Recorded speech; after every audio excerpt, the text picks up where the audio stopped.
The clock stopped, and so did a life. Welcome to Rust Evidence. I am your host, Silas Wren. Tell me, where are you listening from tonight? Your comments always make these mysteries even richer. Let's begin. It was just after 8:30 on a Monday morning when Maigret found himself standing at the window of his office, not because there was anything particularly worth seeing outside, but because the drizzle had a way of softening the noise of the city. The slate rooftops along the Quai des Orfèvres were slick and dark, their chimneys sending up the faintest curls of steam. Somewhere below, the river moved with a heavy indifference, pushing along bits of driftwood and a lone bottle, as though the rain had tired it out too. He was waiting, though he wouldn't have said for what. The files on his desk were the usual mix. 2 pickpockets, a cafe dispute, and a quarrel between brothers over a delivery van. His pipe sat in the ashtray, the last bit of tobacco burned down to nothing an hour earlier. Madame Maigret had made a point of sending him off that morning with a fresh sandwich wrapped in wax paper, though she knew well enough he would probably forget it in a drawer until evening. He turned from the window, tugged his jacket straight, and moved toward the coffee pot in the corner. Janvier was late, but that was nothing new. The young inspector had a habit of lingering too long over his morning croissant, especially when the girl at the counter smiled at him. The telephone rang, the old black set with the dull metal dial. Maigret picked it up with a quiet, "Oui, Maigret." The voice was dry, almost apologetic. "Inspector, it's Lenoir from the 9th arrondissement. I don't know if it's worth your time, but we've had a body found near the Rue de la Corderie. An old man, nothing unusual at first glance. Except..." Maigret could hear a pause, and he could picture Lenoir rubbing the back of his neck, reluctant to sound foolish. "Except," Lenoir went on, "he was found just outside that little clock shop. You know the one? The place with the grandfather clock in the window that's been stopped at the same time for years. 9:48. People joke about it." "And?" Maigret asked, pouring coffee into his cup, watching the thin steam curl up and fade. "And," Lenoir said, lowering his voice as though someone might overhear, "that clock. It started working again last night, at least that's what the shopkeeper says, and it stopped again sometime before morning." Maigret let the silence fill the line. He could hear rain ticking against the glass, the muted hum of cars on wet streets. "Who found the body?" "A delivery boy. Thought the man was drunk at first, but no. No, it's not that." Maigret set his cup down, still untouched, and reached for his coat. He didn't know yet if this was anything at all. An accident, a coincidence, perhaps nothing more than an old man collapsing in the wrong place. But something in Lenoir's voice, that hesitancy as though talking about a superstition, stirred his curiosity. 10 minutes later, he was stepping out into the damp air, collar up against the rain. The embankment smelled faintly of the river, old water and iron. As he crossed toward the car, he caught himself thinking of the shop with its dusty window, the unmoving clock face that the neighborhood had stopped noticing years ago. It was not the sort of thing one hurries for, yet in a quiet way, Maigret was already on his way. The streets in the 9th arrondissement were slick underfoot, the puddles gathering in shallow depressions where the cobbles had shifted over years of passing carts and lorries. Maigret stepped out of the car, pulling his hat low against the drizzle. The Rue de la Corderie was narrow enough that 2 delivery vans would have to slow to pass each other, and it had that enclosed, slightly breathless feeling some Paris streets carried in bad weather. The clock shop was just as he remembered, the sort of place that seemed to exist in a pocket of time that had nothing to do with the world outside. Its display window was crowded with pendulums and brass faces, the largest of them the old grandfather clock, whose hands had been frozen at 9:48 for as long as anyone cared to remember. Today, they rested at 12:12, the brass catching the grey light. Inside, beyond the glass, the shop was dim, the air surely heavy with the smell of oiled wood. A uniformed officer stood just outside, hands tucked under his armpits for warmth, boots dark from the wet. He nodded to Maigret and stepped aside, leading him the few paces to where the body lay. The man was stretched awkwardly against the base of the shop front, his head at an angle, one arm curled as though he'd been trying to clutch at his coat. He was thin, grey-haired, the lines on his face deep enough to suggest 60 at least.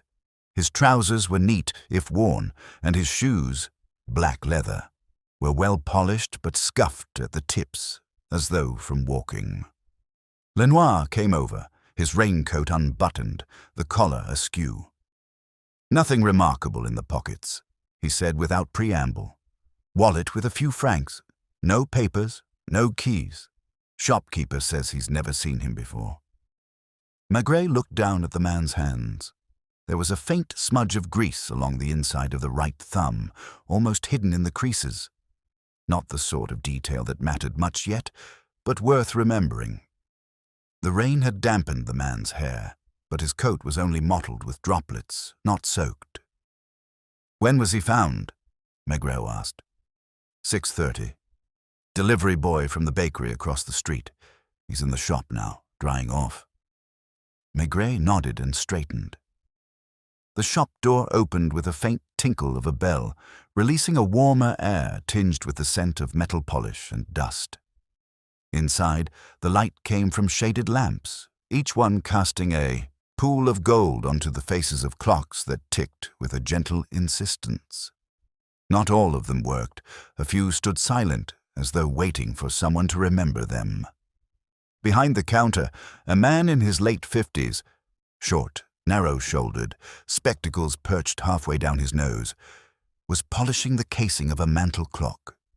His movements were careful, unhurried, as if whatever had happened outside was of a different order of urgency than his own.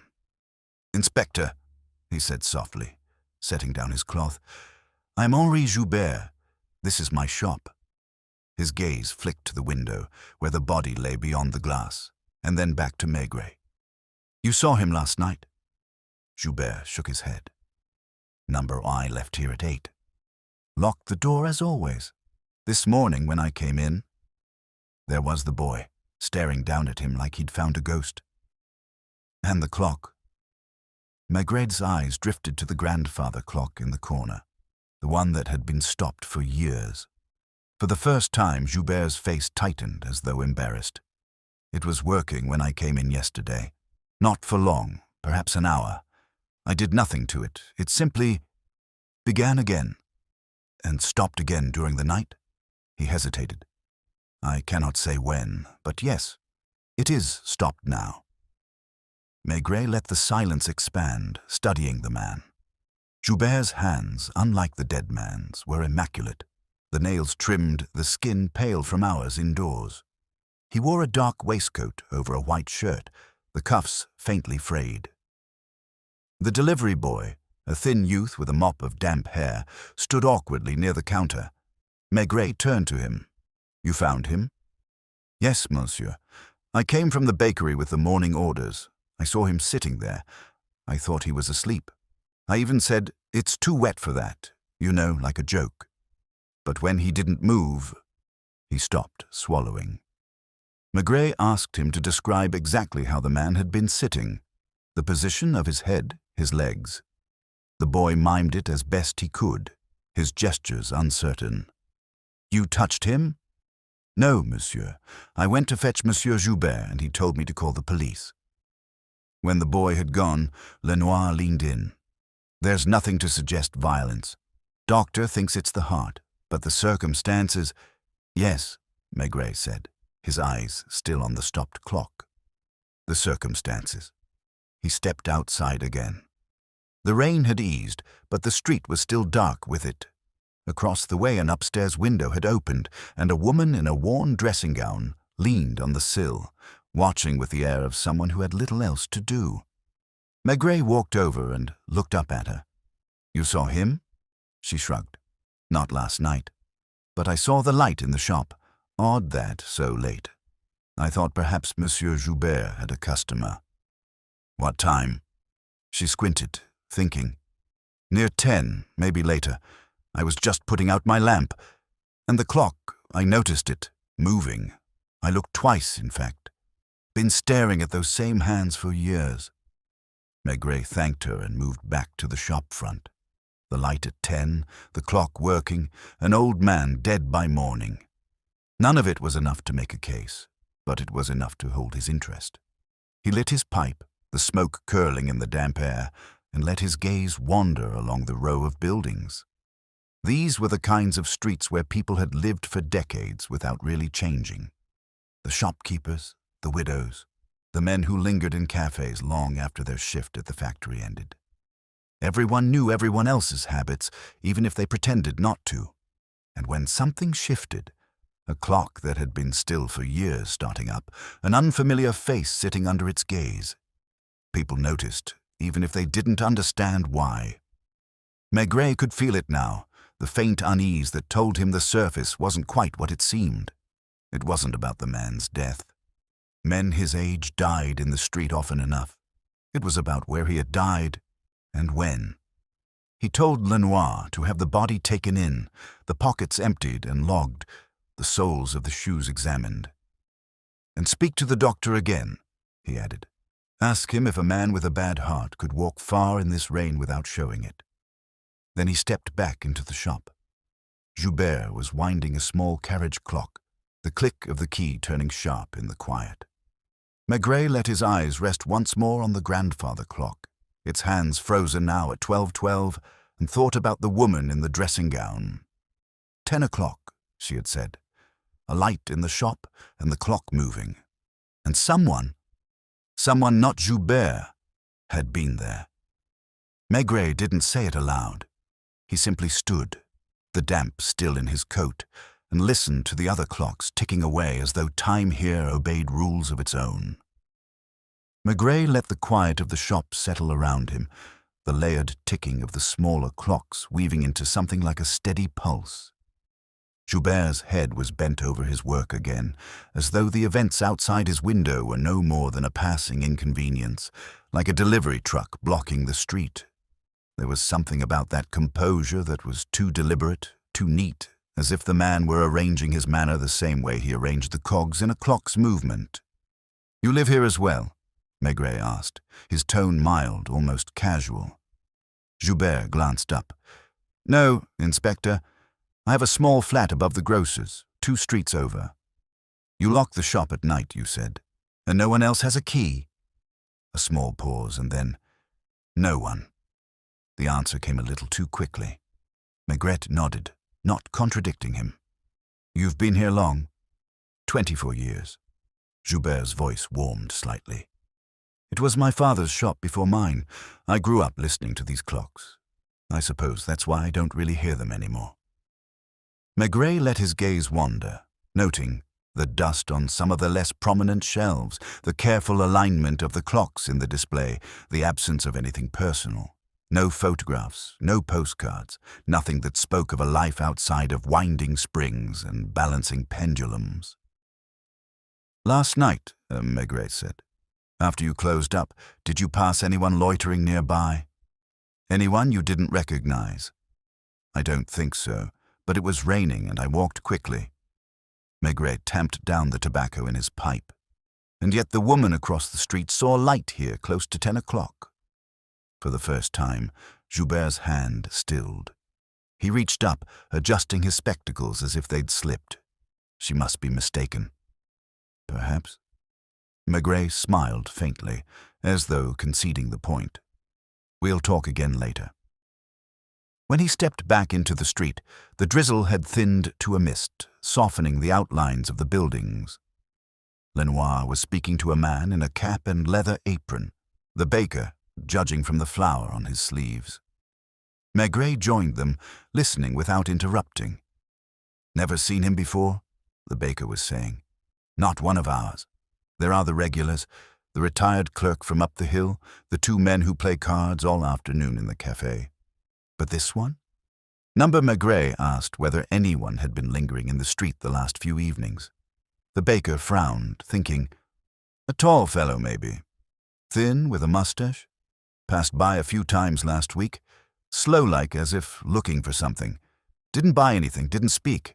I thought maybe he was waiting for someone. It was nothing solid, but it was a thread. Maigret filed it away without comment. He spent the rest of the morning in the neighborhood, ducking into the cafe on the corner where the barman polished glasses without hurry, the radio muttering low behind him. The locals knew each other's rhythms here. When Maigret described the dead man, grey hair, thin, neat shoes, there were shrugs, some vague agreement that, yes, they might have seen someone like that, but nothing definite. By the time he returned to the Quai des Orfèvres, the clouds had broken enough to let a pale light in through his office windows. The file from Lenoir was waiting. The man's clothing carefully listed, the contents of his wallet, a single receipt for a meal at a modest restaurant 3 nights ago. No address, no name.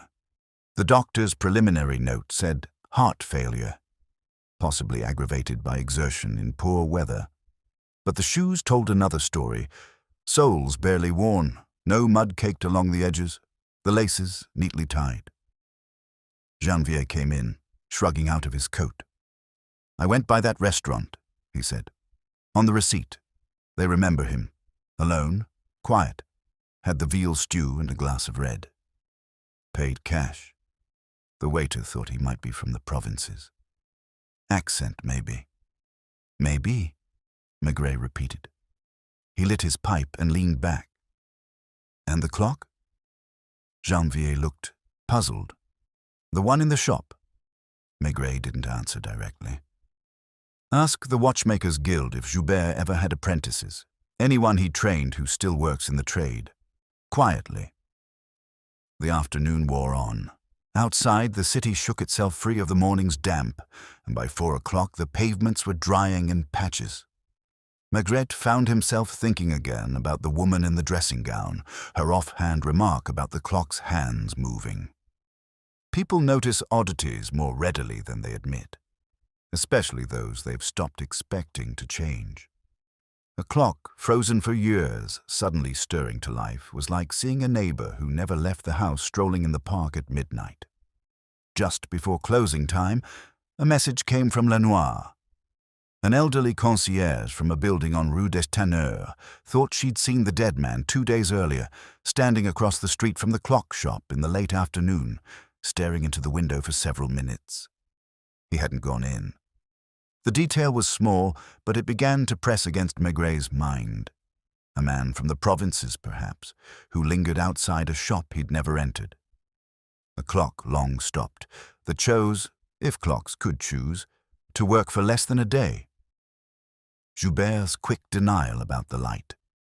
The following morning, Maigret returned to the Rue de la Corderie, arriving earlier this time. The shop was not yet open, but Joubert was inside, fussing over a tall case clock near the back. Maigret rapped gently on the glass, and Joubert, startled, came to unlock the door. "You're early, Inspector. I like to see things before the day begins." Maigret wandered in without waiting for an invitation, his gaze tracing the arrangement of clocks, the positions they had held yesterday. "I thought I'd ask you about repairs. Do you keep records?" Joubert hesitated only a fraction of a second before nodding.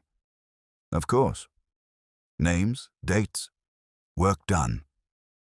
He moved behind the counter and drew out a ledger, its pages filled with neat, looping handwriting. Maigret turned the book slowly, scanning entries. Several regular customers, some one-off repairs. Then, 3 months ago, a name, Henriette Lemoine. Repair to mantel clock. Paid in cash. The address was on a street not far from the Rue des Tanneurs. He closed the ledger. "You keep to your own work?" "Always. I don't make house calls unless it's unavoidable." Maigret looked at him for a long moment, the silence filling the space between them. "And yet," he said softly, "someone was here at 10 o'clock 2 nights ago." Joubert's mouth tightened, but he said nothing. Maigret didn't press. He simply stepped outside again, the faint smell of brass and polish clinging to his coat. The street was just beginning to stir, shutters lifting, the cafe opening its doors. Somewhere nearby, A church bell struck the half-hour, and Maigret thought of the grandfather clock inside Joubert's shop. Its hands, motionless, as if waiting for the right moment to move again. That moment, he felt, had not yet come. But it would. By mid-morning, the air had that faint metallic chill that comes after a night of rain, the kind that seeps into the bones more than one realizes. Maigret lingered at the corner cafe opposite the shop, a small table by the window, his cup of coffee cooling slowly as he watched the rhythm of the street. Joubert moved about inside with the same measured precision as yesterday, adjusting clock hands, winding mechanisms. The man's movements were steady, almost too steady, as though performing for an unseen audience. Now and then a passer-by would glance in at the display. Most moved on quickly, but an older man with a battered hat paused for a long minute, his face unreadable, before continuing down the street without entering. Maigret marked him in his mind, but didn't follow. This was not the sort of case to rush. Things would reveal themselves in their own time if one allowed them the space to do so. Janvier arrived, his coat open, hair damp from the walk. He slid into the chair opposite Maigret without ceremony. "Guild records came back," he said. Joubert had one apprentice about 10 years ago, a Marcel Girard, left under odd circumstances. No black marks officially, but the guild secretary hinted at disagreements. Where is he now? Small repair shop in Montreuil, not much business. I called. A woman answered, said he wasn't in. Maigret nodded, not looking away from the shop window. We'll pay him a visit later. He waited until Joubert stepped into the back room, then crossed the street, his coat brushing against the damp facade of the shop as he passed. Inside, the air was warmer, the mingled scents of wood polish and clock oil familiar now. The grandfather clock loomed quietly in the corner, hands fixed at the same place as yesterday. "You're early again," Joubert said from behind the counter, his voice attempting lightness but carrying the faint edge of someone unsettled by routine being altered. "I wanted to ask about the man outside," Maigret replied. "The one who died here. You're certain you'd never seen him before?" "I am certain." Joubert's gaze didn't waver, but there was a stiffness to it, as though the words were being held in place by will alone. "And the name Henriette Lemoine?" The pause was almost imperceptible. "A customer," Joubert said finally. "I repaired a clock for her. You didn't deliver it yourself." "Number she collected it." Maigret didn't answer. He let the silence stretch, the ticking of the smaller clocks sounding louder in the stillness. Joubert's fingers tapped lightly on the counter, a rhythm that didn't match any of the pendulums in the room. When Maigret left, he didn't walk directly back to the cafe. Instead, he took the Rue des Tanneurs, letting his pace slow until the buildings began to change. Narrower facades, worn shutters, laundry strung between windows. Number 14 was a squat building with peeling paint and a door whose brass plate was dulled with neglect. A concierge in a thick cardigan emerged from the shadows of the hallway, her eyes sharp. "I'm looking for Madame Lemoine," Maigret said. "She moved out 2 months ago," the woman replied. "No forwarding address. Paid in cash, always. Kept to herself." "And before she left?" The concierge shrugged. "Visits from a man sometimes. Tall, mustache. Didn't speak much, but he had the look of someone from the old days, you know. Careful with his clothes, even if they were worn. A tall man with a mustache." The same description the baker had given. Maigret thanked her and stepped back into the street, his breath visible in the cooler air. The image of the dead man outside the shop formed again in his mind. Neat shoes, grease along the thumb, a certain stillness in his features. He had not been a man drifting aimlessly through Paris. He had been here for a reason. By late afternoon, Maigret and Janvier were in Montreuil, standing before a narrow shop front where the display held a jumble of watches and alarm clocks, none of them arranged with Joubert's careful order. Marcel Girard was a man in his 40s, his dark hair thinning, his shirt sleeves rolled to the elbow. He regarded them warily when Maigret introduced himself. "You left Joubert's shop on poor terms," Maigret said without preamble. Girard's expression hardened. "I left because I wasn't going to be his shadow. He has his way of doing things. Slow, precise, but not always honest." "In what way?" Girard hesitated, glancing toward the street before answering. "He takes work he shouldn't. Pieces that aren't meant to be repaired, or meant for someone else entirely. There was a clock once. Valuable, though you wouldn't know it by looking. It disappeared from the shop before the owner came back for it." "When was this?" "Years ago. I told him I wanted no part in it. That's when I left." Maigret let the man's words settle, weighing them. "Did you know a woman named Henriette Lemoine?" Girard's brow furrowed. "The name's familiar. She had a mantel clock, didn't she? Brass face, small chip at the base." "You remember the clock?" "Of course. I repaired it myself. Joubert wasn't happy about that. Said it was his job. That was just before I quit." Back at the Quai des Orfèvres, Maigret reviewed the day's notes in the quiet of his office, the rain starting up again beyond the window. The threads were beginning to cross. Joubert's unease, Madame Lemoine's abrupt disappearance, the man with the moustache who lingered near the shop, the stopped clock starting for a brief night. It was as though something had been set in motion long ago, paused for years, and was now ticking again toward an ending. He thought of the grease on the dead man's thumb, the neat shoes, the absence of any keys. A man who had traveled light, perhaps carrying nothing that tied him to a fixed address. And yet he had come to stand outside Joubert's shop beneath the clock that never moved until it did. Maigret tamped fresh tobacco into his pipe and leaned back, letting the smoke curl toward the ceiling. It would not be Joubert's words that revealed the truth, he felt, but his silences. Silences were like stopped clocks. They marked a precise point in time, and if one waited long enough, they began to move again.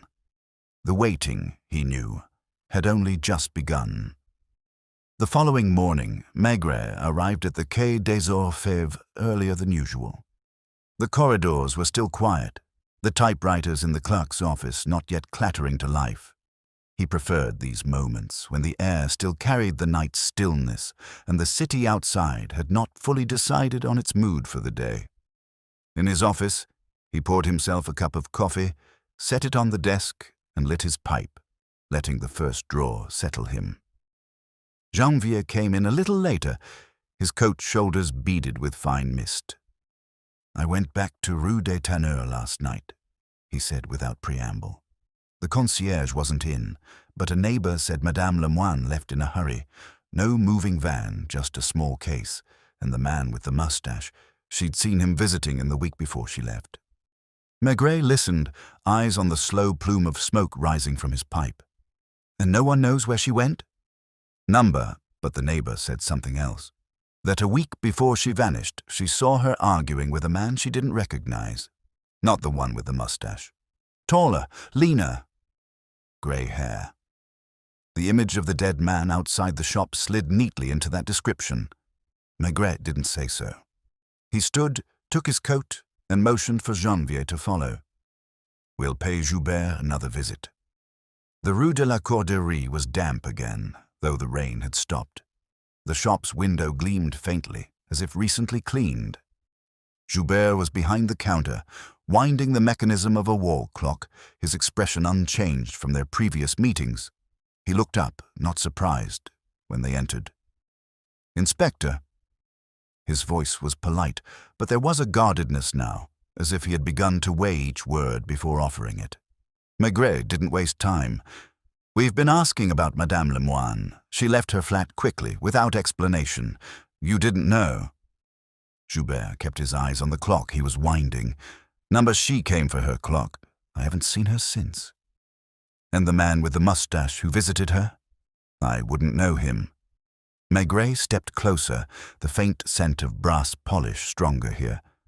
But you knew the man who died outside your shop. The pause was longer this time. Joubert's hand stilled on the winding key. I've already said I didn't. Yes, you've said. Maigret's tone was mild, but his gaze stayed on Joubert's face. He argued with Madame Lemoine shortly before she left. Perhaps you were the subject of that quarrel.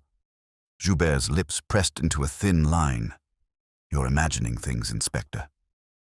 Maigret let it go, turning instead to the grandfather clock. The hands, still fixed at 12:12, seemed almost to watch them. You didn't repair it when it began working again. I told you, it started on its own, and stopped on its own too. At precisely the same time it stopped years ago.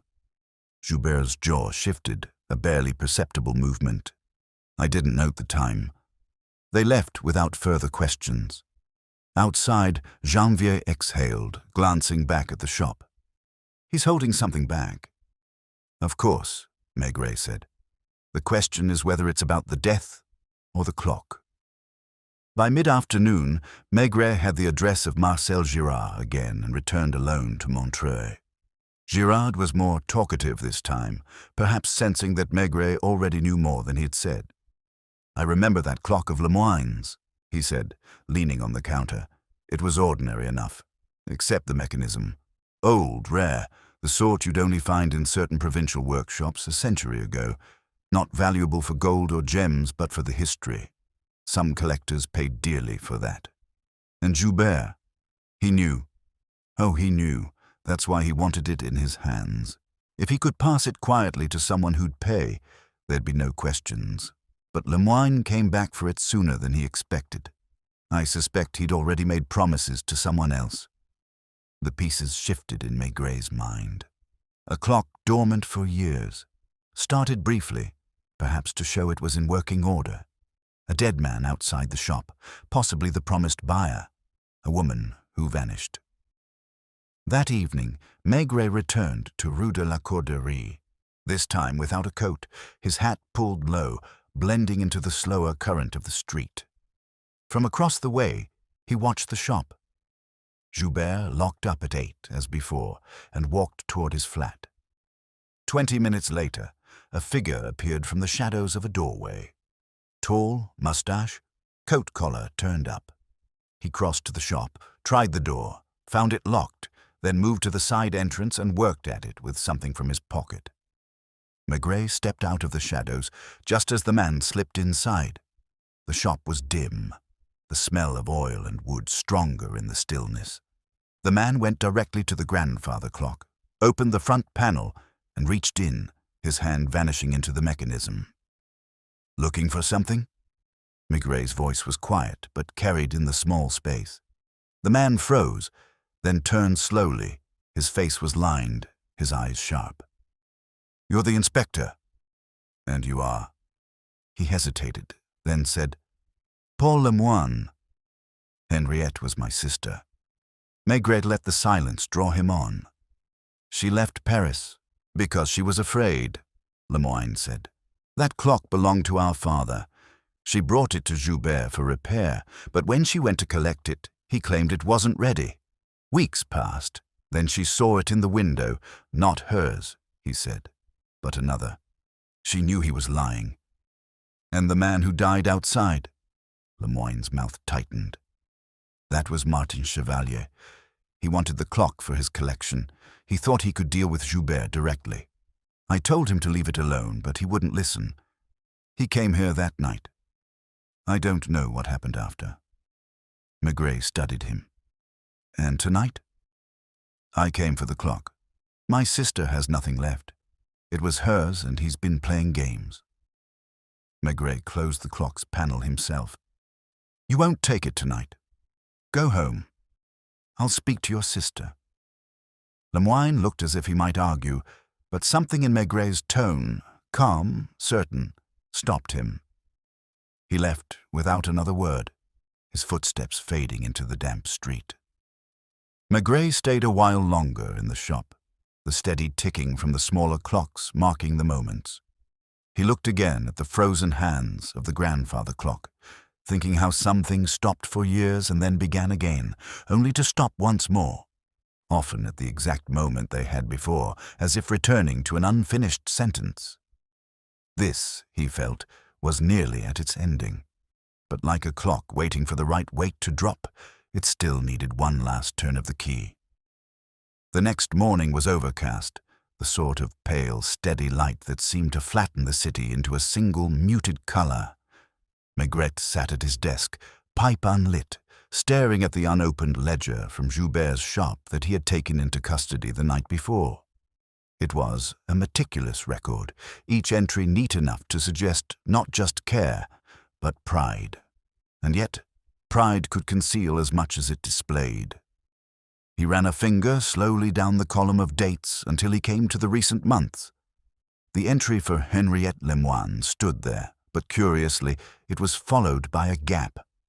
Several weeks without a single repair recorded, until, abruptly, a set of small, unremarkable jobs appeared all on the same day, as if written in after the fact.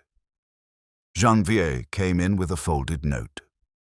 "Lemoine's sister agreed to speak with you," he said. "She's staying with her cousin in Levallois." The cousin's flat was on the third floor of a narrow building that smelled faintly of boiled cabbage. Henriette Lemoine opened the door herself. A small woman in her 50s with tired eyes but an upright bearing, as though stubbornness had kept her from slumping into defeat. She invited Maigret in without fuss.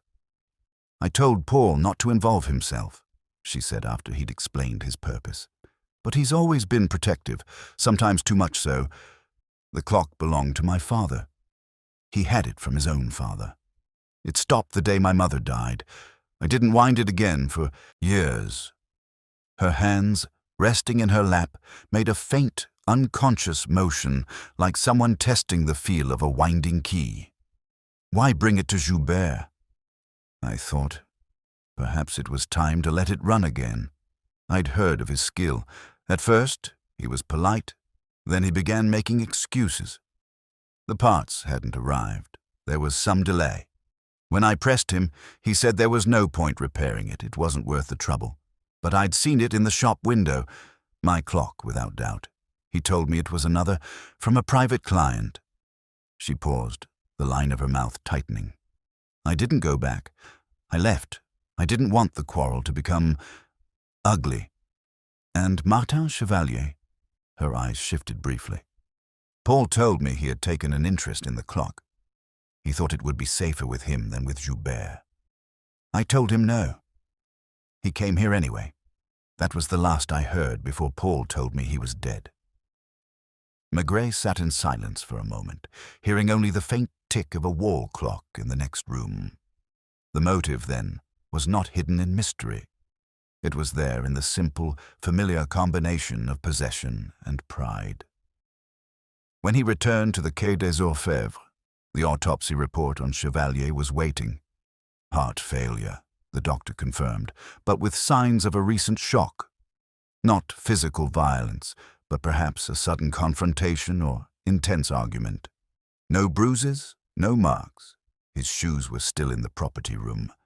Maigret asked for them to be brought up and examined the soles again. Not a trace of the street's grit in the treads. That detail stayed with him as he walked, later that afternoon, back to the Rue de la Corderie. The shop door was locked, but through the glass he could see Joubert at his bench, bent over a movement, the small screwdrivers lined in a precise row. Maigret knocked once. Joubert looked up, frowned, and came to open the door. "You've been busy," Maigret said mildly, stepping inside. "I have work to finish," Joubert replied, but there was a tension in the way his fingers lingered on the door handle before letting it go. "Chevalier never stood in the street for long," Maigret said. "When the delivery boy found him, his coat was only speckled with rain. That means he came inside. And when he died, you took him out, sat him under your window. Why?" Joubert's face didn't move, but his eyes shifted just enough. "You have no proof." "I have enough to know he came for the clock," Maigret said, glancing toward the grandfather clock, still standing with its hands locked at 12:12. "Perhaps you had promised it to him. Perhaps you wound it to show it worked. And then, something between you stopped it again.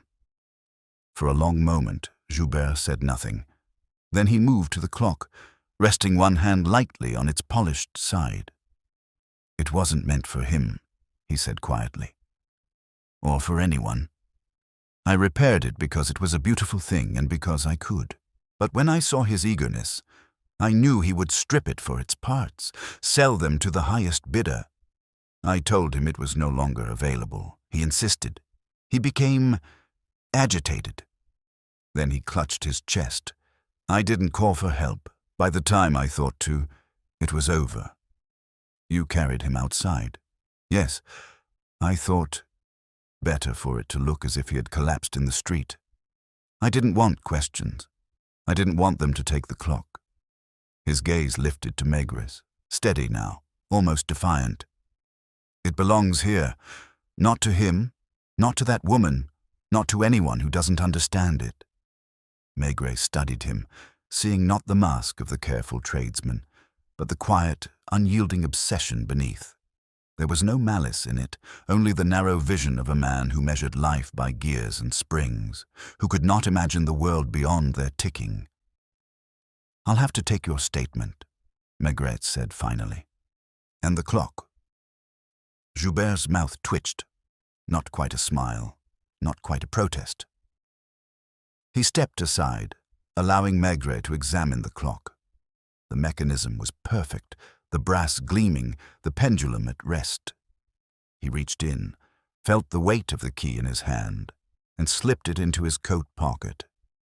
Outside, the mist had returned, softening the outlines of the street.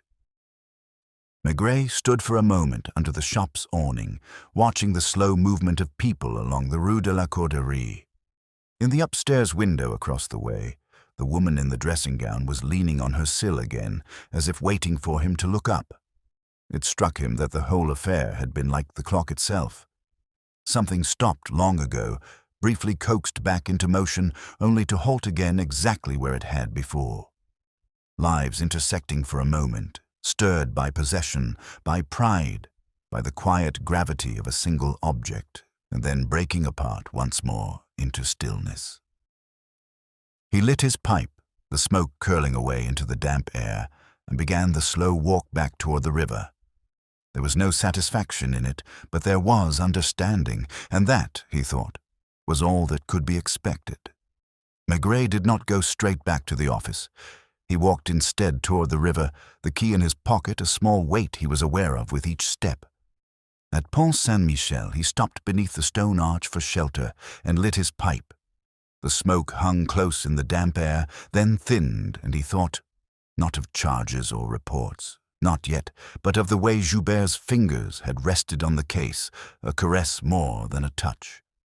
There was obstinacy in the man, yes, and a kind of dishonesty, but there was also that narrower, sadder fidelity some men give to objects because they cannot give it to people. At noon, he ate at home. Madame Maigret served pot-au-feu and watched him quietly, the way she did when he returned with a certain heaviness about him. He told her, in a few words, about a clock that had stopped long ago, and about a man who died without a mark on him. She made a small sound in her throat, neither approval nor reproach. "Clocks stop for all sorts of reasons," she said after a while, folding her napkin. "Sometimes people like to believe they stop at important moments, to give meaning to them."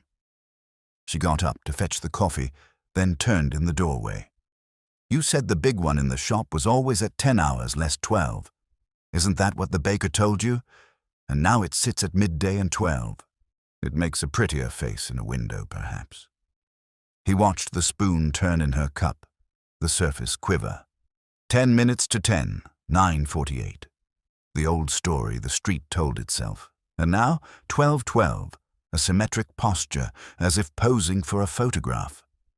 It was not a fact, but it was the sort of detail that nudged at him like a draft under a door.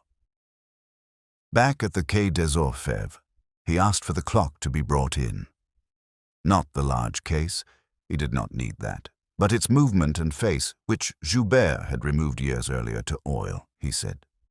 Joubert had accompanied them without protest when they took the clock, then gone home with a look of someone who has set his jaw to keep it from trembling. In the small technical room at the back of the building, where broken watches and knives sometimes lay waiting for a patient hand, Maigret placed the key on the bench and stood with his hands in his pockets. A police mechanic, a man with oil under his nails and a gentleness in his touch, examined the case.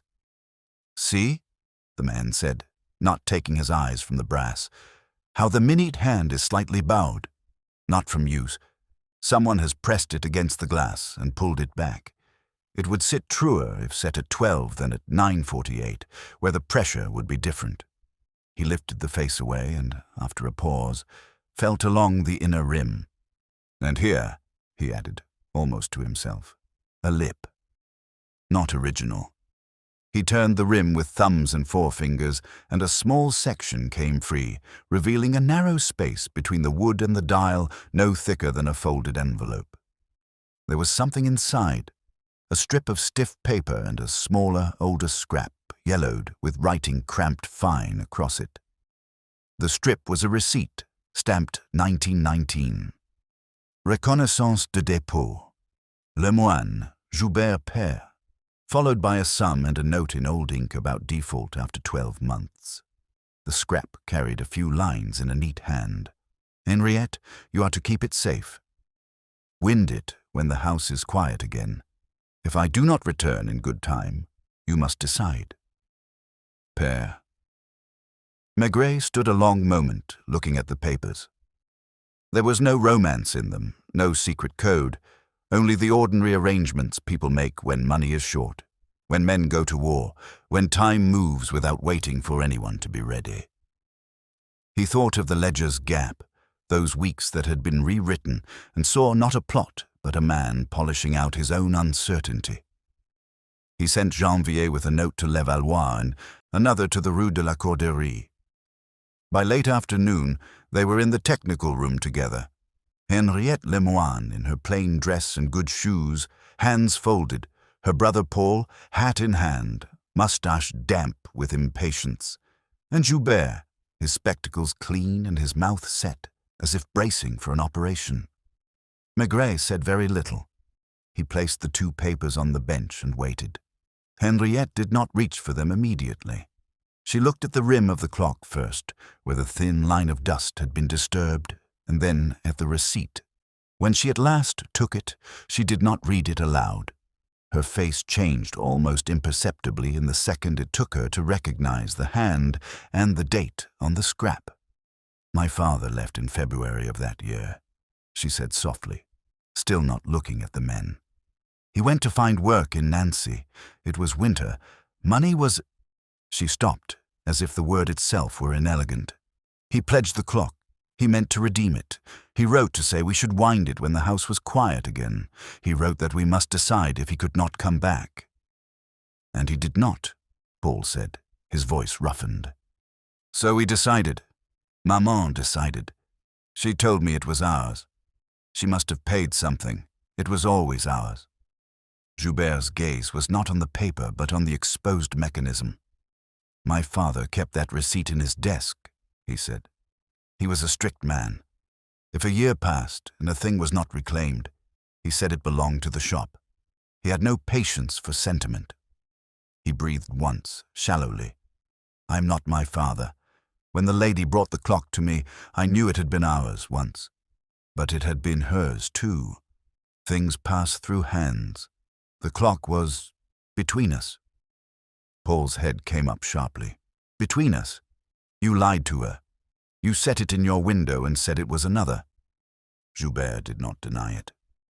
"I set it at 12:12, he said, as if confessing a small vanity. "People like symmetry. It makes them feel time is tame. I did not want the neighbors pointing and saying, 'Look, the old tale again at 9:48. And perhaps I did not want the inspector to see that it had stopped when that man's heart stopped in my shop." His eyes met Maigret's without defiance now. "I was afraid they would take it and send it to a sale room where it would be parted out for men like him. Henriette rubbed the edge of the receipt with her thumb, thinking. The room had that quiet one feels in churches between one whispered prayer and the next. Maigret could sense the moment tightening the way a mainspring tightens. What needed to be said would be said, or else not at all. "I don't want a sale," she said finally. "I don't want money. I wanted to hear it again in the evening, in a room where the noises are small. If I had known about the receipt, I would have come to you with it. We might have arranged something." Paul made a small, angry movement, but she stilled it with a glance. "He is wrong," she added, not unkindly, toward Joubert. "To have lied. He is wrong about the window, but he is not wrong about keeping it whole." She placed the paper down with care. "I will take it home, and if you will come, once a month, to wind it and oil it as needed, I will pay you what is fair." Paul turned to object, then shut his mouth again and looked at his hands. The muscles under Joubert's jaw eased a little. It was not triumph. It was the way a man relaxes when a weight he expected to carry alone has found a second shoulder. Maigret signed for the movement to be reassembled. He did not speak about charges then. There would be procedures. The file would note that Joubert had failed to summon assistance promptly, that he had moved a body, that he had tried to obscure the time on the dial. The public prosecutor would make his remarks. The court would decide something modest and precise, but that would come later and would not change what had already been decided in the room. In the evening, after they had all gone, he walked once more to the Rue de la Corderie. The street lamps made small ponds of light on the pavement. In the upstairs window the woman leaned as ever, her hands wrapped in her dressing gown. She nodded at him as if to say, "Yes, there you are again," and he lifted a hand in return. The shop stood dark. Through the glass he could just make out the outline where the big clock had been. The corner looked strangely bare, like a wall after a picture has been taken down. He stopped in the doorway of the cafe for a beer. The barman wiped a glass and let the radio murmur on low. Some song from last year. Two men argued over a game of cards in voices too tired to be cruel. Maigret wrapped his hands around the cool glass and thought of Chevalier, of a collector's restless hunger that had carried him through rain to a shop window and into a little room where a careful man said no. He thought of Joubert's father, and of all those receipts in drawers all over Paris that had quietly taken possession of other people's objects when time outlasted promises. He thought of Henriette's voice when she said, "A room where the noises are small," and of the scrap of paper that had slept close to the dial for 30 years. Outside, the rain began again, fine and steady. It made the street smell faintly of iron. He finished his beer, left a coin, and walked back along the quay. Somewhere in Levallois, in a cousin's flat where the walls were thin, a clock would soon be wound and set, its pendulum taking up its small, unimportant duty of marking out the ordinary minutes of ordinary lives. He imagined the first beats, hesitant, then sure, as if a long-held breath had been let out. On the stairs at home he paused to listen. The building had its own sounds. A radio, a kettle, a child turning in sleep. In his pocket, the empty key turned under his fingers. He put it on the mantel when he came in, and Madame Maigret, without a word, moved a dish to make space for it. They sat a while without speaking. When at last he told her that the matter was nearly finished, she only nodded as if she had known it would be, and poured him the last of the coffee. The rain kept on.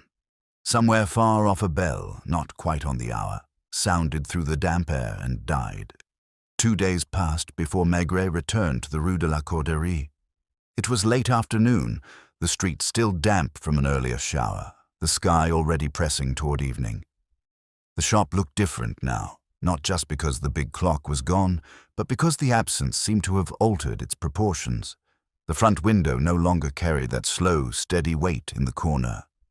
Joubert was behind the counter, polishing the glass of a carriage clock with small, precise circles, his movements steady enough that they might have been the same as on any other day.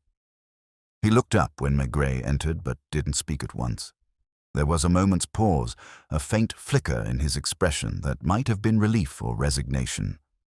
"Inspector," he said finally, placing the cloth neatly on the counter. "I suppose you've come to tell me the rest?" "The rest will be written," Maigret said. He stayed standing, hands in his coat pockets. "You'll receive notice when the date is set. It will not be a long hearing." Joubert nodded, as if he had already come to terms with it. "I'll close the shop for the day when it comes. Perhaps for longer." His eyes moved to the empty corner where the grandfather clock had stood. "It's quieter now." "You'll still be visiting it," Maigret said, meaning the clock. "Once a month. You agreed to that." "Yes." Joubert's gaze shifted back to the inspector. "She's a careful woman, your Madame Lemoine. She asked me to bring a small bottle of oil, nothing more. I suppose she will watch me every time." "She will," Maigret said, not unkindly. "You do the same." Outside, the light was beginning to thin into that dull grey that came before the lamps were lit. The street was neither busy nor empty, enough people moving that no single face lingered for long. As Maigret stepped away from the shop, he noticed the woman across the street in her usual place at the window. She gave him the smallest of nods, as if marking the slow turn of events she had watched unfold from above. In her world, the removal of a clock, the death of a stranger, and the presence of police would all fold into the street's long memory, becoming just another story told over bread or coffee. He didn't go straight back to the Quai des Orfèvres. Instead, he took a detour through the narrow lanes that led toward the river, the smell of wet stone still sharp in the air. His thoughts were not on the hearing or the paperwork, but on the way the threads of the matter had come together. A stopped clock, a dead man with dry shoes, a shopkeeper with a reluctance to let go. There had been no trick to it, no sleight of hand, just human stubbornness, the sort that refuses to yield even when the sense of it has worn away. At the quay, Geneviève was waiting with a folder under his arm. "Statements from Lemoine and her brother," he said, passing it over. "Nothing we didn't already know. They're both careful with their words. She even makes him sound reasonable." "Perhaps she's not wrong," Maigret murmured, glancing through the pages. The facts were set out plainly: the argument over the clock, Chevalier's collapse, the decision to place him outside. The absence of any physical struggle meant that the more serious charges would never stick. What remained would be enough to keep Joubert in the magistrate's sight for a while, but not to ruin him. As evening settled, Maigret found himself walking again, this time toward the little café on the corner of Rue des Tanneurs. The barman recognized him now and poured a glass without asking. There were the same two card players in the back, the same hum of the radio. In a place like this, news traveled quickly but didn't always leave. Stories repeated themselves in low voices, stripped of their edges until they felt as though they'd always been there. Through the open door he could see the street lamp outside casting its pale circle on the wet pavement. A delivery boy passed, glancing up at the windows as though expecting something to have changed. Maigret sipped his beer slowly, thinking of Henriette Lemoine's phrase, "A room where the noises are small." There was a kind of truth in it, how some people held on to one object not for its worth, but for the sound it made, the way it made a room feel whole, and how others, like Joubert, held on for reasons they might never be able to explain except by pointing to the thing itself. When he left the café, the air had cooled, and a faint fog was beginning to rise from the river. His route took him past the shop again. The window was dark, but he could still see the faint outline where the clock had once stood, a shadow in the glass that would fade in time. He imagined Joubert at home, perhaps sitting with a small clock on the table, one he would wind before bed without thinking. Somewhere in Levallois, Henriette would be listening to the first slow beats of her father's clock, marking the quiet minutes of her evening. The case was nearly done. The rest would be formalities. But as he turned toward the embankment, Maigret felt the same small tug he often did at the end of such affairs. It wasn't triumph or even satisfaction, more the muted certainty that the truth, in its plain form, had been found, and that the people left in its wake would carry on in whatever shape it had left them. In the end, it was like the ticking of any clock, steady, unremarkable, moving forward whether anyone listened or not. The fog thickened near the river, softening the lamps along the quay until they glowed like coins under water. Maigret lit his pipe and walked on, the sound of his footsteps absorbed by the damp stones, his thoughts already quieting in step with the city's own slow rhythm. The fog along the quay clung to the stone like damp cloth, muting the shuffle of shoes and the faint lap of the river against its embankment. Maigret slowed his pace, not because there was any urgency in where he was going, but because he felt no need to arrive anywhere just yet. The case, in its essentials, was settled, but the residue of it still clung. The weight of the key he had given back to Henriette, the stubborn set of Joubert's shoulders, the sharpness in Paul Lemoine's eyes that would take longer to soften. He crossed Pont Neuf and made for the narrow streets on the far bank, where the lamplight was swallowed quickly by the close-set buildings. Somewhere above, a window closed with a muffled thud, and a smell of frying onions drifted out into the damp air. He thought of the shop on Rue de la Corderie, now dark and missing its great sentinel in the corner, and of the woman at the upstairs window who would, in time, grow accustomed to its absence. People did, after all. They told themselves new stories to cover the gaps. The following morning brought a pale sun, stretching its light reluctantly across the city. Maigret arrived at the Quai des Orfèvres to find Janvier already at his desk, coat off, tie askew, with a fresh note in front of him. "From Levallois," Janvier said, handing it over. "Henriette Lemoine. She writes that the clock is keeping time perfectly. She's heard it in the quiet hours, and says it feels as if the house breathes differently with it there." Maigret read the note twice, though it was brief, and set it aside. There was nothing in it of direct use to the file, but it gave the faint sense of a thing restored, however partially. He poured coffee and asked, "And Joubert?" "Back to work yesterday afternoon. Kept the shutters half closed, though. The neighbors are already talking. Half of them say he's lucky it won't go further. The other half say he should have been made to close for good." Maigret grunted, neither agreeing nor disagreeing. "And the brother?" No word, which might be best. By midday, he found himself on Rue de la Corderie again, though there was no formal need for it. The street had its usual weekday character. The bakery with its small queue, the café with the door propped open to let out the smell of coffee and Gauloise. Joubert was in the shop, his head bent over a watch movement so small it seemed almost absurd in his large hands. He looked up once, briefly, then returned to his work without a word. Maigret didn't go in. Instead, he crossed to the café and took a seat by the window, ordering a beer. From there, he could watch the door of the shop without seeming to. Customers came and went. A man with a pocket watch, a young woman carrying a carriage, clock wrapped in brown paper. There was nothing in their faces to suggest they knew or cared about the events of the past week. To them, the shop was what it had always been, a place where time was tended to. Half an hour passed before the familiar figure appeared at the upstairs window across the street. The woman in the dressing gown leaned out, glanced first up the street, then down and finally across to where Maigret sat. This time, instead of the small habitual nod, she gave a faint shrug as if to say, "It's all settled now, for better or worse?" He lifted his glass in a small acknowledgement, and she disappeared inside. When he left the café, he didn't pass the shop directly, but took the side street that curved toward the main boulevard. The air was turning sharp with the first hint of evening.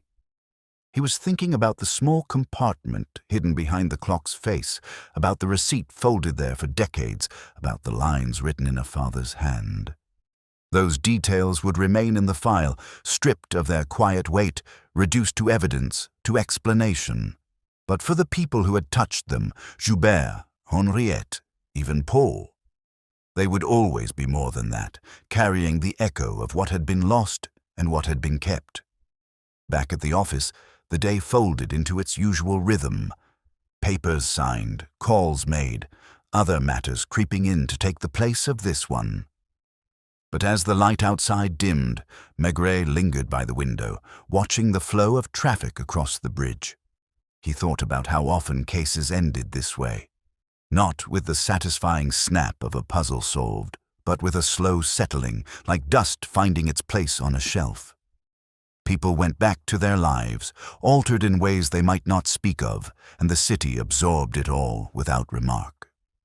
He locked his desk, took his coat, and stepped out into the cool air. The streets were busy now, the cafes glowing, the hum of conversation rising from every corner. Crossing toward the river, he let his steps fall into the city's own unhurried pace. Somewhere, in a quiet room in Levallois, a clock would be marking the seconds with its steady, unshowy rhythm, and in a small shop on Rue de la Corderie, another man would be winding the tiny gears of a pocket watch, the sound no louder than a breath. Maigret drew on his pipe, exhaling into the night, and walked on. On the morning of the hearing, the rain came back, a fine, steady fall that made the stones look newly cut. Maigret left home earlier than usual, not because he expected difficulty, but because the air had that cool, rinsed smell he liked before the city's day settled on it. He walked part of the way, hands sunk in his pockets, pipe unlit, thinking of all the mornings when some ordinary place had become the center of a story for a few days, and then gone back to its own life. By the time he reached the Palais de Justice, the corridors were already sighing with footsteps and low voices. A clerk nodded, him toward the small chamber where the matter of Joubert, Henri, had been put second on the docket. Joubert was there when Maigret entered, hat in his lap, coat neatly folded beside him on the bench, as though he were waiting in a doctor's antechamber. He looked smaller indoors, as if the frames of doors and windows often did that to men who spent their days among mechanisms. Paul Lemoine arrived a minute later, mustache combed, eyes quick but less inflamed than before. Henriette came with him but took a seat apart, not from anger so much as from the habit of keeping her own counsel. Janvier leaned against the wall near the back and dipped his head to Maigret. The gesture said all that was needed. No surprises. The magistrate took the seat like a man settling into an old coat. He read the report without theatrics, pausing only to pencil a note where the phrases "failed to summon assistance" and "moved the body" appeared. He lifted his gaze to Joubert and asked 2 or 3 questions in the patient tone of someone checking measurements on a drawing. "Did you see the man falter? Did you speak to him? Did you consider calling for help?" Joubert answered with the same plainness.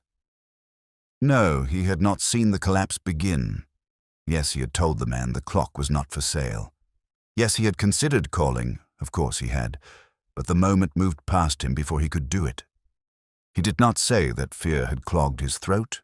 It was there in the slight tremor of his hands on the brim of the hat. Paul's turn came, and he kept himself in check. He said that Chevalier had been warned off. He did not say, though it hung in the room like breath, that his warning had been given in a tone that made men stubborn. Henriette was called only to confirm the arrangement about the clock and her wish that it be kept whole. She spoke low. The scratch of the clerk's nib on paper sounded loud in the pauses. When it was over, the magistrate thought a moment, pen balanced against his lip, and delivered the sort of decision such matters draw. A suspended sentence, a fine that would feel heavy but not ruinous. Obligations clearly stated. There was something almost domestic about it, like a father setting terms at the foot of a staircase. The clerk stamped the paper, and the sound of it, crisp, final, seemed to free the room to breathe again. Outside, under the overhang of the Palais, the 4 of them found themselves temporarily assembled in the same patch of dry stone. Paul tipped his hat, with a stiffness that had more to do with pride than with ill will. He even held out his hand to Joubert, who took it after a bare heartbeat of hesitation. Henriette thanked the magistrate's usher as if he had personally decided the matter in her favor, and then turned to Maigret. "You will come for coffee one afternoon," she said, not quite asking, to hear it in the quiet. "If I am in Levallois, I will," he said, and meant it. They parted then, as people do, after funerals and hearings, with none of the elaboration such moments seemed to promise. The rain had thinned. Maigret put his hat on and stepped into it. He could feel the case receding in the same way a tide recedes. You do not see the water move backward exactly, but the line on the sand is different each time you look up. Back at the Quai des Orfèvres, there were other files. A forged signature on a small policy, a boy who had taken a bicycle that wasn't his and ridden it as far as the second arrondissement, before a friend reminded him that such things had owners. He moved through them with the quiet efficiency of a man who knows work is rarely one large thing, but a succession of small ones done without fuss. It was mid-afternoon when a messenger in a rain-cape tapped on his door. A parcel lay in the man's hands, a narrow box, carefully tied, addressed in a precise hand to Monsieur le Commissaire Maigret. Inside, on a bed of tissue, was a small glass vial of clock oil and a folded paper. The note, written in an old-fashioned script, read, "For when you come to Levallois, so that you may say it was done in your presence. With thanks, H.L." He smiled at the economy of it and set the vial on the corner of his desk where the light found it. A little sun had broken through, and the oil caught it in a thin gold line. He thought again of that phrase. A room where the noises are small. There was something in it of the work he did at his best, getting the city to quiet enough that the smaller sounds could be heard. Toward evening he walked, without deciding to, back in the direction of the 9th. Rain beaded on the awnings and made the granite curbs dark as ink. When he reached the Rue de la Corderie, the shop was open and unhurried. Inside, a young man in a damp coat was trying to explain with apologetic hands how his alarm clock had betrayed him that morning. Joubert listened, the corner of his mouth making that patient downward crease that stands in for a smile on men not given to smiling. The glass in the window still held the ghost rectangle where the big clock had been. Maigret stood outside long enough to be seen and nodded. Joubert returned the nod and didn't come to the door. It was right that he didn't. There was nothing left to say that would have helped either of them. He crossed instead to the cafe where the barman had begun to know how he liked his beer. The same card players were there, and the radio hummed another tired tune. He took the second table by the window and watched one small scene and then another. The delivery boy from the first morning, a little drier and a little older. A woman scolding a child gently but firmly. A man who paused at the shop window and then went on, his decision made before he knew he'd decided. The city's own slow narrative continued, in different chapters. Janvier came in out of the drizzle and hung his hat on the peg. "I thought I might find you here," he said, sliding into the opposite chair. He ordered a coffee and lowered his voice a fraction. "You heard? They're saying the woman across the street is disappointed the big clock won't be back." "What does she care?" Maigret asked. "She says she liked knowing what time it wasn't," Janvier said, grin crooked. "The street loses its conversation pieces, one by one." "It finds others," Maigret said. He thought of the hidden lip behind the dial, the receipt, the cramped hand. "You are to keep it safe." He thought of Chevalier, who had wanted a thing for the wanting of it and had found the end of his own breath in a quiet room where another man said no. And he thought of the way Joubert's defiance had shrunk by half when the prospect of a monthly visit was laid in front of him like a ritual. Oil, cloth, key, and a witness. People accept forms when they cannot accept verdicts. It gives them something to do with their hands. They spoke for a while about other matters, and then not at all. The cafe filled, emptied, filled again in little pulses. When at last Janvier put on his hat and went back toward the bridge, Maigret stayed, nursing the last mouthful of beer. He could feel the end of it now, not dramatic, only clean. On his way home, he cut down a street that smelled of wet laundry and boiled potatoes. A cat slunk along a wall. Someone above him tuned a violin with cautious, apologetic notes. He arrived at his door with the kind of quiet a man carries inside him when the day has not been wasted. Madame Maigret met him at the table and set a dish in front of him that steamed and said nothing. After they had eaten, he took the vial of oil from his pocket and placed it on the mantel. She regarded it the way she regarded all oddities that turned up in their home from time to time, with acceptance and a hint of amusement. "And the clock?" she asked, clearing their plates. "With its owner," he said, "where the room is small enough to hear it." She nodded as if that answered everything, and it did. Later, when the street was truly quiet and the last tram had rattled off toward the depot, he opened the window a little and let the night in. It was not silence, Paris never is, but it was that softer kind of noise that rounds off a day rather than jarring it. He sat in his chair and filled his pipe, then let it go out, then lit it again. He didn't think of the file or the hearing or of what should have been done at this minute or that. He thought of a pendulum finding its swing after a long stillness, of how the first ticks are not even really heard but felt. In the morning, he would put the file away and pick up another. The river would drift on between its walls, carrying leaves and light and the occasional bottle.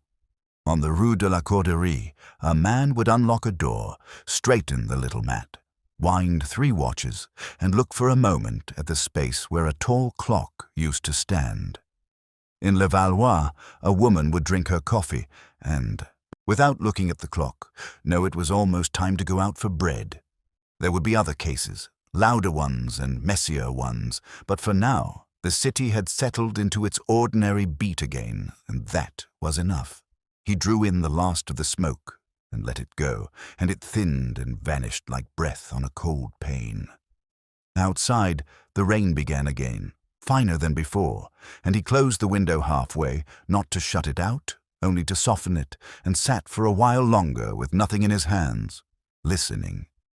The next morning, Paris seemed washed clean, the pavement still glistening, the air sharp enough to feel in the lungs. Maigret took the long way to the Quai des Orfèvres, walking without hurry, past shop windows where the day's displays were being arranged. The city was already turning toward its next preoccupations. Market gossip, a political headline, a missed delivery. And the Rue de la Corderie would soon be only another wet street in a quieter part of the arrondissement. In his office, the file on Joubert lay at the corner of the desk, neat and thin. It contained everything the record needed: witness statements, the doctor's report, the magistrate's ruling. But the things that had mattered most, the weight of the key in his pocket that first day, the smell of brass polish and damp wool, the stillness in the shop when the clocks all seemed to hold their breath, those lived only in his memory. By mid-morning he had signed it closed and passed it to the clerk. Outside his window, a barge moved slow and sure down the Seine. The man at its tiller hunched in his coat. Maigret lit his pipe, let the smoke drift up, and thought of Henriette in Levallois, of her quiet kitchen and the measured beat of the clock her father had left behind. Somewhere, Joubert would be polishing the glass of a small watch or setting the hands of a mantel clock. Just so, his shop returned to its rhythms. Paul Lemoine, perhaps, would decide there were other things worth guarding more fiercely than an old quarrel. It had not been a case of clever deductions or spectacular arrests. It rarely was. The truth had shown itself slowly, in silences and half-finished sentences, in the way people looked at one another or avoided looking at all. A man had died because his heart failed him. Another had lied to protect something he could not quite admit mattered so much. A sister had chosen to make peace where she could. The rest was the city, with its endless capacity to fold even the strangest days into its ordinary life. He finished his pipe, took his coat, and went out. On the embankment, the air smelled faintly of wet stone and coffee drifting from an open cafe door. The bells from a church tower struck the quarter hour, the sound carrying through the clear air. Maigret listened until the last note faded, then crossed the street and began the slow walk home, letting the city's pulse set his pace. The case was done, and the world was ticking on. World was ticking on. World was ticking on. World was ticking on. World was ticking on. World was ticking on. World was ticking on. World was ticking on. World was ticking